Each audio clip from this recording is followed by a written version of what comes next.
Bismillah, alhamdulillah, salatu wassalamu ala rasulillah ala alihi wa sahbihi wa man wala, thumma amma ba'd. To proceed.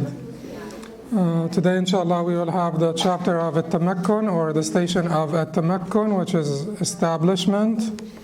And this is the station number 80. We will be finishing this section, inshallah, and then moving to the next section next week. And then in fiqh, we will have 4 different chapters. And they are, 2 of them are very small because we will not talk a lot about them. And they're more arithmetic than fiqhi. We will go over the chapter on the number of shares or the original denominators, bab usul al-masail, and the chapter on redistribution, bab al-rad, and the chapter on eliminating fractions, bab tashih al-masail, and the chapter on reconstruction, which means reconstruction of problems upon the death of one of the heirs. It's the bab al-munasakhat. First, we'll go over the chapter of al-Tamakkun, or the station of al-Tamakkun. Imam al-Harawi rahimahullah ta'ala, who died in the year 481 after the hijrah of the Prophet sallallahu alayhi wasallam, said in his book Manaazil As-Saa'ireen, under the chapter of al-Tamakkun, establishment, قال الله عز وجل ولا يستخفنك الذين لا يوقنون. So he said, Allah the Almighty said, and let them not disquiet you who are not certain in faith, who have no certainty. الذين لا يوقنون, who have no certainty in faith. And this is a verse from Surah Al-Rum. So let them not disquiet you, those who are not certain. لا يستخفنك. Why did the Shaykh rahimahullah ta'ala start with this particular ayah? يستخفنك, the 3-lettered root of this would be khaffa, which means became light. يستخف, to cause someone to become light. So it's obvious that the relationship. It is we're talking about establishment versus being light, flighty, unstable, unestablished. Let them not cause you, let them not induce you to levity. That was one of the translations. Let them not cause you to be unstable, to be flighty, to be unestablished. الَّذِينَ لَا يُقِنُونَ, those who do not have certainty. And certainly, one of the greatest causes of lack of establishment is lack of certainty. Those who have certainty in Allah subhanahu wa ta'ala and the hereafter will be established in their religious practice and in whichever stations they attain or go through. Then the Shaykh started to talk about the definition of التمكن, and he said التمكن فوق الطمأنينة. التمكن فوق الطمأنينة وهو الإشارة إلى غاية الاستقرار وهو على 3 درجات. Establishment is above طمأنينة, which is serenity, and it refers to the pinnacle of stability, and it is of 3 levels. So when we talk, there is maybe what the closest concept to at-tamakkun that is popular, that is known, that you may have heard about before, which is the concept of steadfastness, as-sabat, steadfastness, to be steadfast in your deen, to be steadfast in your practice. But there are degrees of steadfastness and there are degrees of establishment and the shaykh or stability in your relationship with Allah subhanahu wa ta'ala on this journey. Some people are more stable than others. Some people, they have setbacks, distractions, and some people are more determined and more stable on this journey. And the Shaykh said that at-tuma'nina, which we did go over at-tuma'nina before, and we talked about tuma'nina and we talked about sakina, and we translated tuma'nina as serenity, translated as sakina as tranquility. And the Shaykh considers the tuma'nina to be greater than sakina, and then the Shaykh considers here tamakkun to be the pinnacle of stability. The highest level when it comes to stability is a tamakkun, establishment. The Shaykh then talked about the different degrees of tamakkun, and he said الدرجة الأولى تمكن المريد, and the Shaykh usually divides the darajat into three different darajat. Al-Murid, Al-Salik, Al-Arif. Al-Murid is the seeker, Salik is the traveler who embarked on the journey and covered some distance, and Al-Arif is the knower. We said we will not translate it as Gnostic, but it is the knower, and we talked about what it means before. But these are the three different levels that the Shaykh usually talks about, and he will dedicate the last level to the fana, particularly in this book, not in all of his books, but particularly in this book. He seems to consider fana to be the highest of all stations. And certainly Tawheed for him is the highest of all stations in this book, but he considers fana here to put al-fana higher than baqa, to put fana, self-annihilation, higher than al-baqa, subsistence by Allah, for Allah, with Allah. So let's just go over the first level, which is the tamakkun al-murid. He says the first level is the establishment of the seeker, and it is to combine وهو أن يجتمع له صحة قصد تسيره, correct qasd or intent to move him, correct qasd to move him. You know, the qasd will, even more than moving, it is about the proper direction. You have to set the proper direction first. Before you move in any direction, you have to make sure that you're moving in the right direction.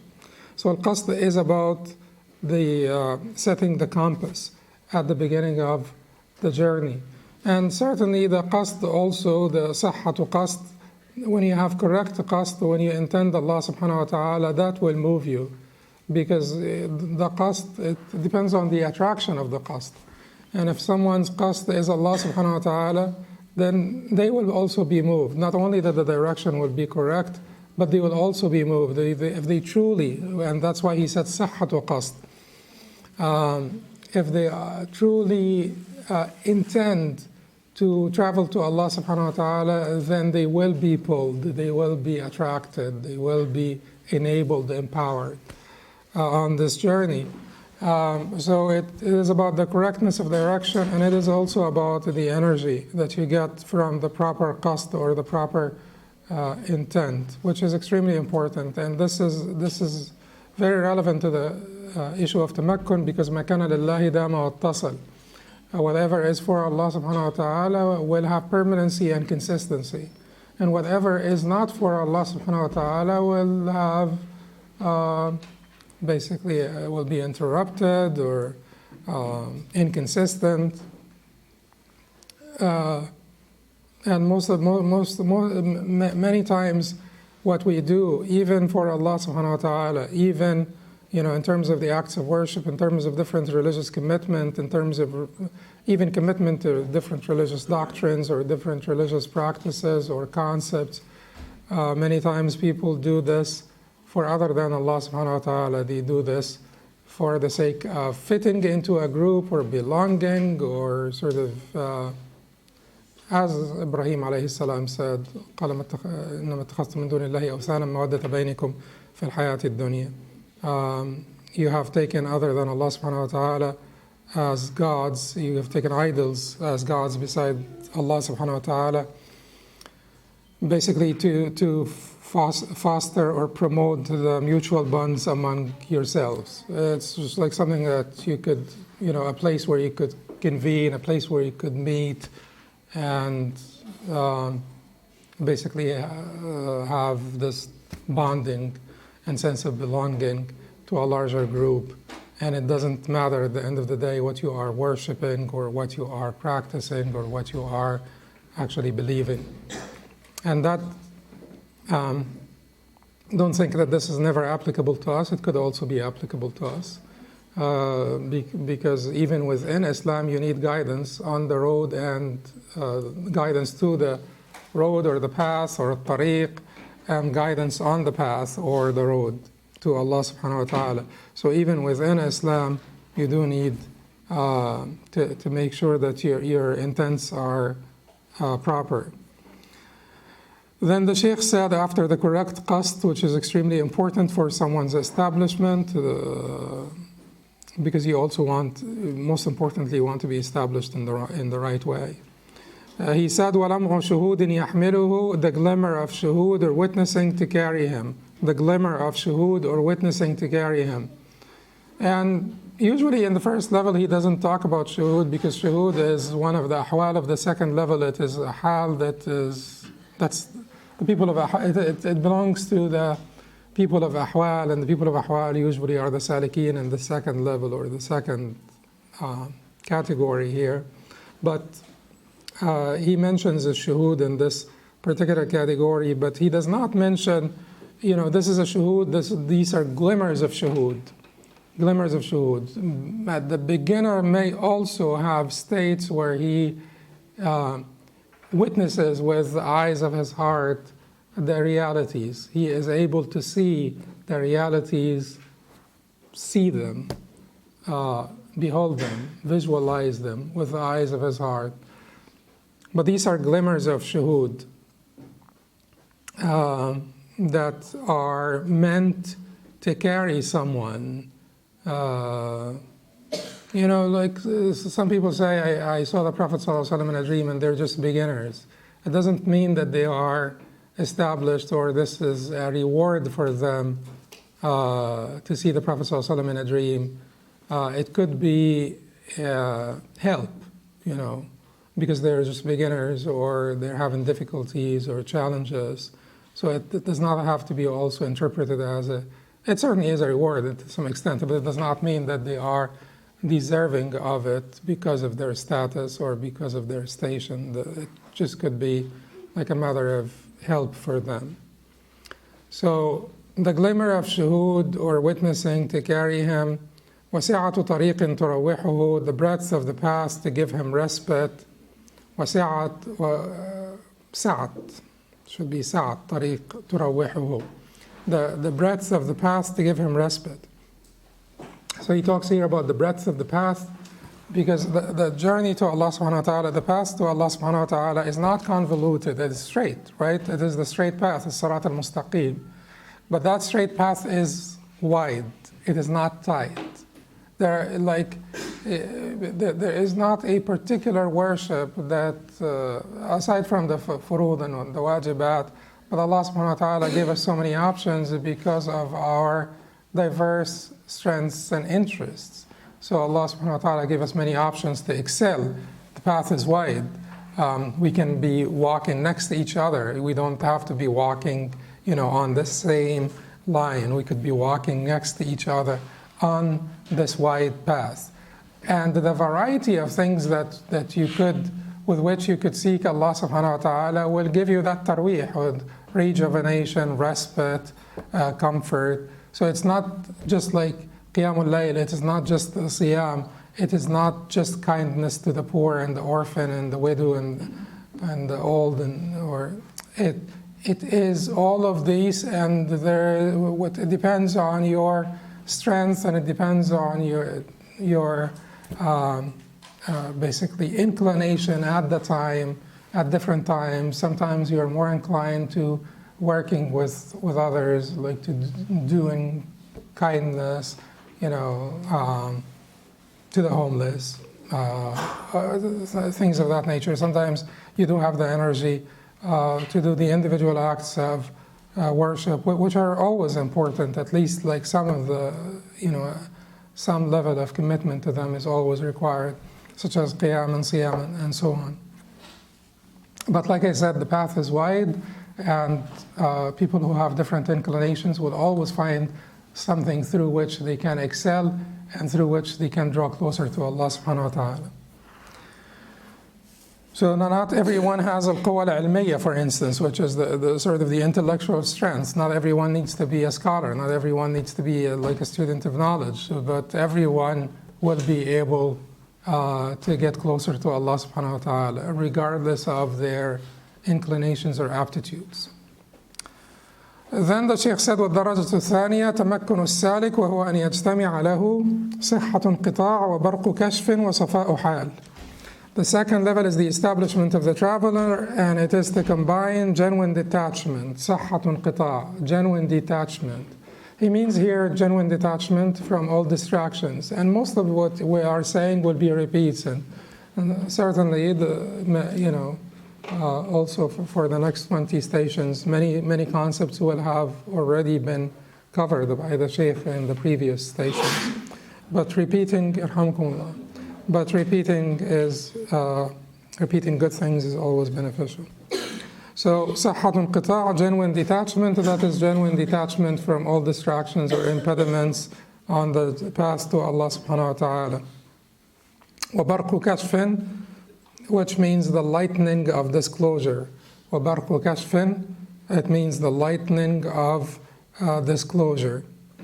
وصفاء حال, the purity of حال.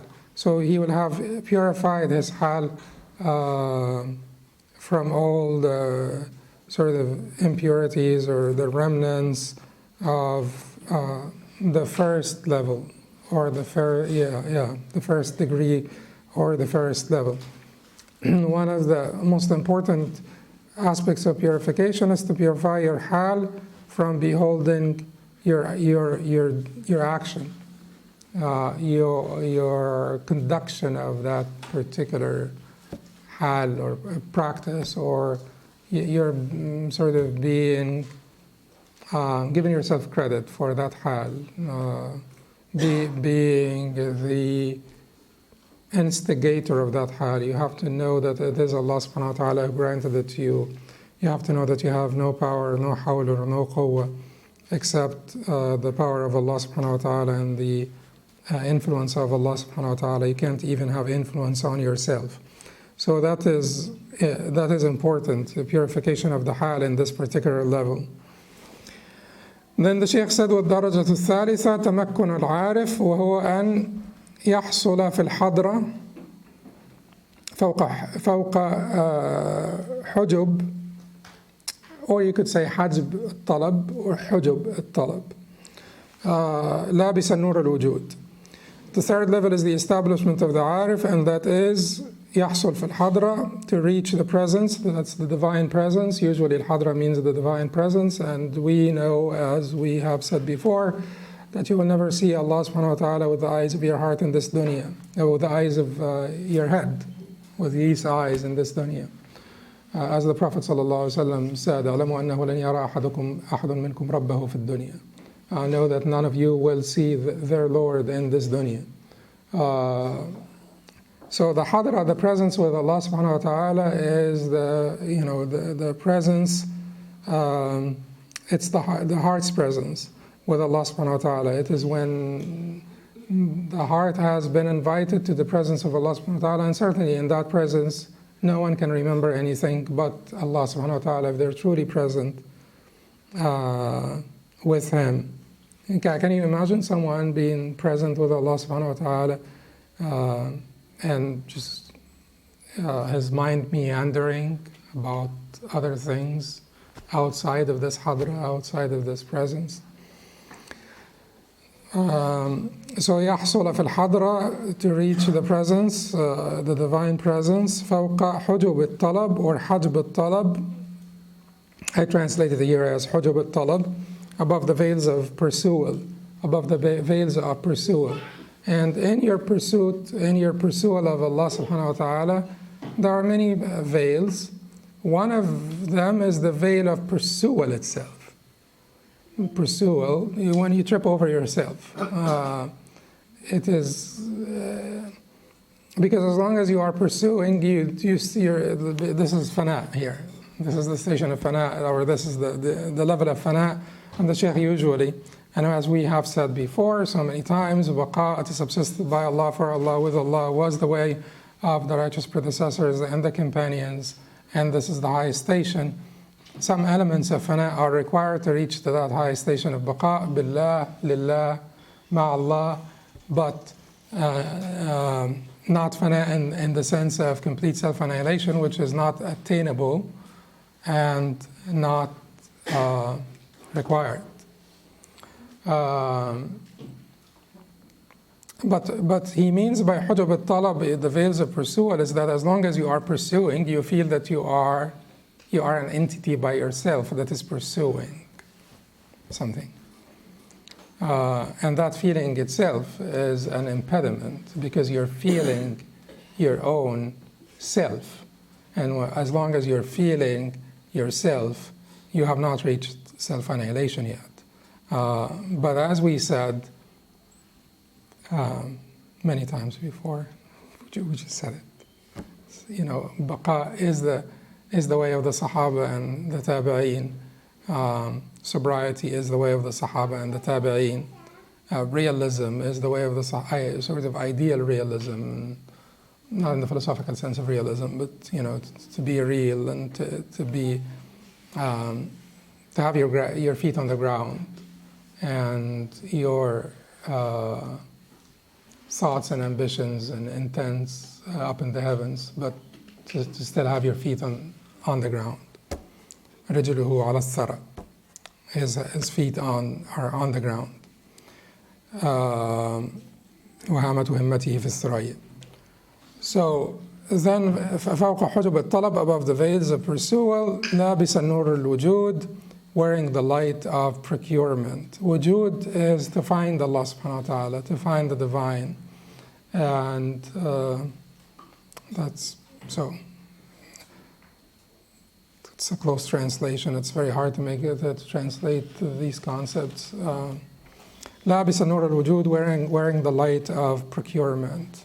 And that was the station of at-tamakkun. Just like a few words about tamakkun before we proceed. We will need a lot of time for the chapter, the 4 chapters of fiqh that we need to cover today. But like a few words about tamakkun, as we said, to set the compass right in the beginning of the journey is extremely important for tamakkun, because you do want to be established in the right way, and without doing things for Allah subhanahu wa ta'ala, they will always be inconsistent. They will always be inconsistent. How do you have tamakkun in the different stations? How do you have tamakkun in your religious commitment? That's the same answer to how do you have more iman. They're all interrelated. These concepts overlap. But they're just like a few words about tamakkun in particular from that angle, from the aspect of tamakkun. One of these is like the intent, as we said.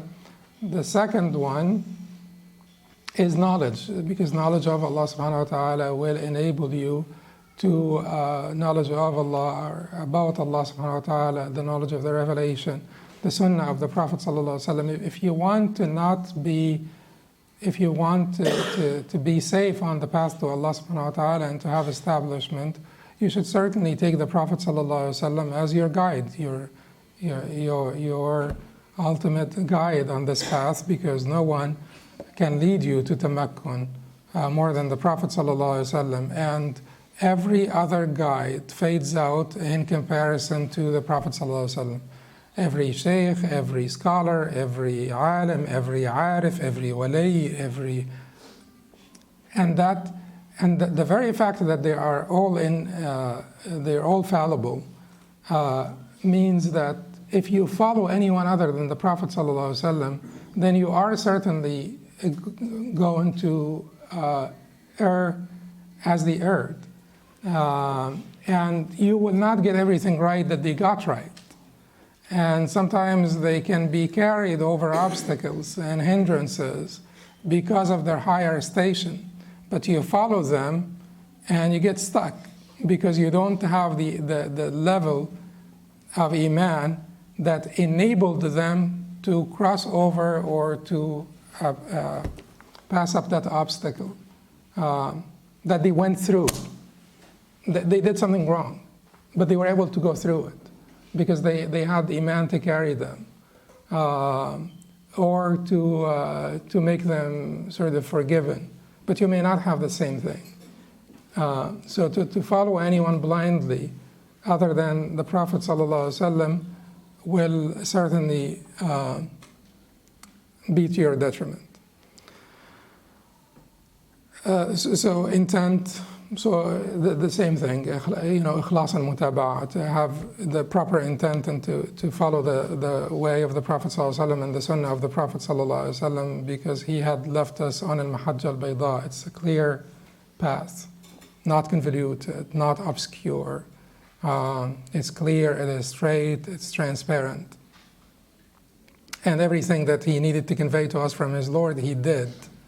And everything that we need to be conveyed from the Lord Azza wa Jal was conveyed to us through the Prophet sallallahu alaihi wasallam. Then after this, then you hold on to the universals, as we said before, and certainties and universals, the great things, the big great things in Islam. You hold on to those, because that will lead you to tamakkun, to establishment, and avoid, getting distracted by other things, or disputation or argumentation, or with others about other issues. Just there are so many universals in Islam that we have not completely achieved in ourselves, in our practice, and those are the ones that you need to hold on to. And then do them with consistency. Do them with consistency, because as Aisha radiallahu anha said, حَبُّ الْأَعْمَالِ إِلَى اللَّهِ أَدْوَمُهَا وَإِنْ قَلَّ. As she reported from the Prophet sallallahu alaihi wasallam, حَبُّ الْأَعْمَالِ إِلَى اللَّهِ أَدْوَمُهَا وَإِنْ قَلَّ. The most beloved deeds in the sight of Allah subhanahu wa ta'ala are those that are most consistent, even if they don't amount to much, even if they amount to little. But they are still the most beloved to Allah because of their consistency. Allah wants people to be consistent. And in the same, al-Bukhari, in the same report, Aisha also said, وَقَالَ إِكْلَافُ مِنَ الْعَمَلِ مَا تُطِيقُونَ. And the Prophet ﷺ said, take on of the deeds that which is within your capacity, or that which you can handle. مَا تُطِيقُونَ. إِكْلَافُ مِنَ الْعَمَلِ مَا تُطِيقُونَ. Take on the deeds that you can handle, that are within your capacity. Why? To be consistent. To be consistent. And then so universals, consistent, before the sort of the second, before the other issues that may be controversial or less important, although all the deen is important, but certainly some things are more important. And then to do them consistently, and to take on what you can handle, and to also take on what you can handle. The Prophet ﷺ gave a parable of people who take on more than they can handle. He called them al-munbat, in a hadith that was reported by Imam Ahmad and Bayhaqi from Anas and Jabir. The Prophet ﷺ said, إن الدين متين فأوغل فيه برفق فإن المنبت لا أرضا قطع ولا ظهرا أبقى. This deen is mateen, which means solid, strong, vast. Vast is basically translation by sort of like a liberal translation.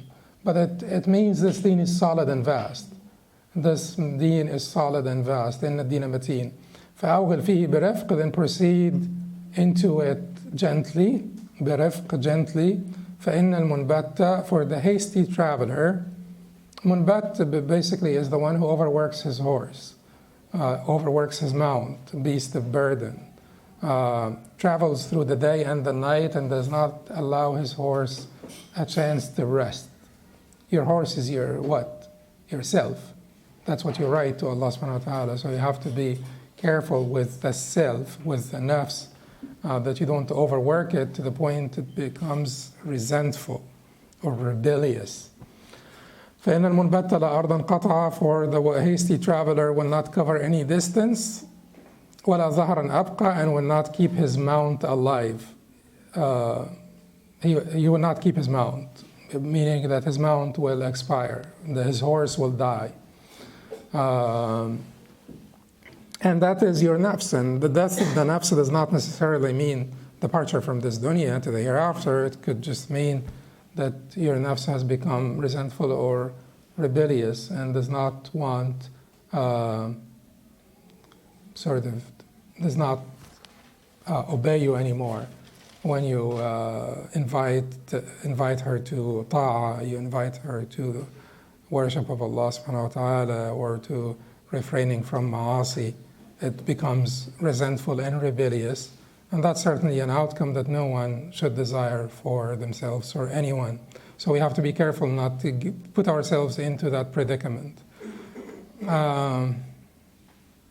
And finally, as the Shaykh said, every time you reach a station, you will not, as he said in the beginning, in the introduction from al-Junayd, that whenever you reach a station, you will need to go back. You reach a station and then you go beyond it to another station. It does not mean that you leave this station, but it means that your ham now is about the achievement of a different station, like some other aspect, some other quality. As we said before, like someone who had become established in the station of reliance, for instance, and now they are looking for the station of tuma'nina, for instance, and to complete the station of tuma'nina. They still need to look back at the station of reliance and continue to improve it, to fix it, because you cannot perfect a station when you are in it. That's what the Shaykh said, that none of the stations can be perfected while you are in the station. You'll always have to move beyond it and look back at it to fix it and to complete it and to perfect it. قل قولي هذا استغفر الله لي ولكم سبحانك اللهم وبحمدك اشهد ان لا اله الا انت استغفرك واتوب اليك. We'll take let's say 7 minutes. 7 minutes and come back for the next session on fiqh, inshallah.